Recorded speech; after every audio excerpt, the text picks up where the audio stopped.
Alright, so imagine yourself watching TV or video on Hulu. As the best part comes to what happens. You hit a commercial or an advertisement that the site or the TV has broadcasted. So my argument is on the advertisements, the negative influential, how advertisements are negatively influencing kids' development. So for the past 10 years, each year, advertisements invest about $20 billion, while $2 billion of which are targeted at children. Advertisements are, so my three claims are advertisements are negatively influential on kids' development. It also can cause attention deficit disorder, and it also causes them to control the future by controlling children. So my first point, children are susceptible to ads. They're susceptible because they're young and they see everything, they learn it, and that's what they see. The first things we learn usually are symbols, and most of the time when we watch TV, we associate with a mascot or something that is very happy and enjoyable. Because through this, the advertisers uses the children as buying power because they can pass through the parents, they can ask their parents what they want, and they can get it in most cases. The only problem with this is they're pretty much controlling the children. They sell their products and they get their profits. Some countries see this as bad and actually made it illegal to advertise to children. On to my next point, it can also cause ADD or attention deficit disorder. As we're watching TV, you see the typical teen is a bored child channel surfing.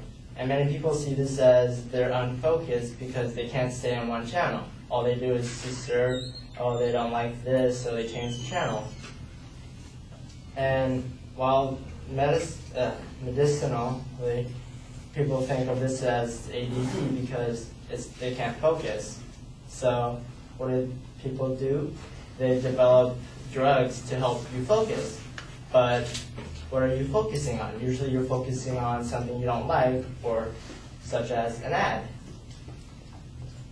And all this is funded by advertisements to produce the drug we all know as Adderall. And then on to my next point is that advertisements can control the future by controlling our children.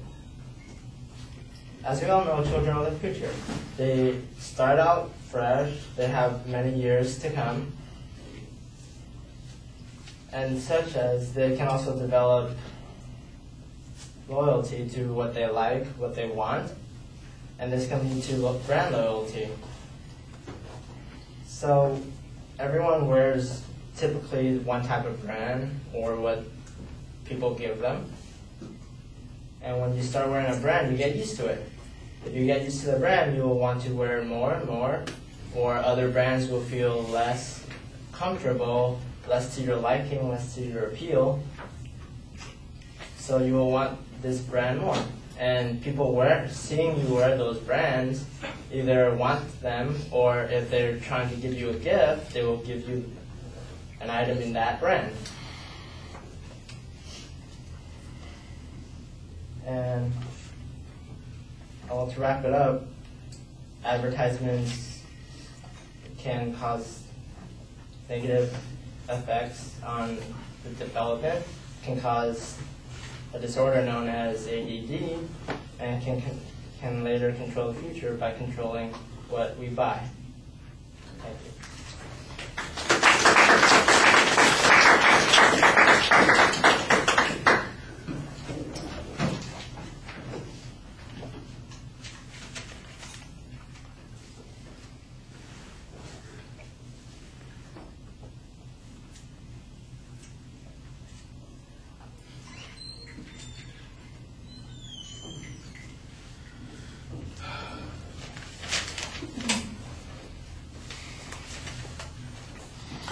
All right, it was a little confusing because your main proposition and the first point sound like they're the same thing at one point.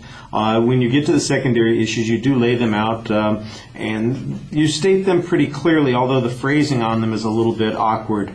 Internal signposting is okay, but the supporting information is very thin. You basically have some hypothetical examples that you were making reference to, and that's about all that I heard. I didn't hear any information that talked about, other than in the opening, about the amount of money that is spent on advertising. On the first point, for instance, you even make a claim that says some countries have banned advertising to children. We don't get any reference to what those countries are. There aren't any source citations. The notion that kids are what they see or they act the way they are shown, I think, is largely assumed to be the case, as opposed to demonstrated to be the case. And I'm sure everybody in here is thinking of all those exceptions that they've had in their own life that are going to undermine the conclusion that you're presenting.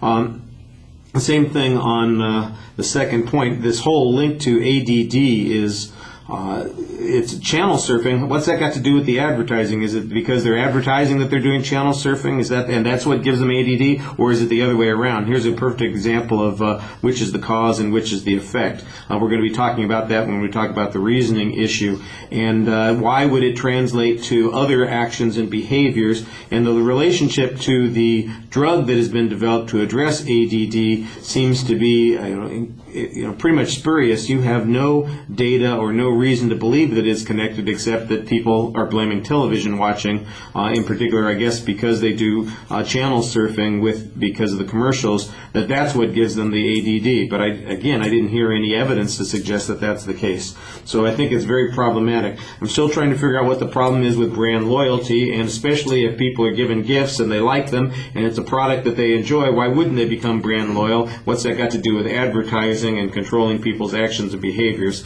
I think there's a huge inference that's being presented here that is not really developed. All right, thank you.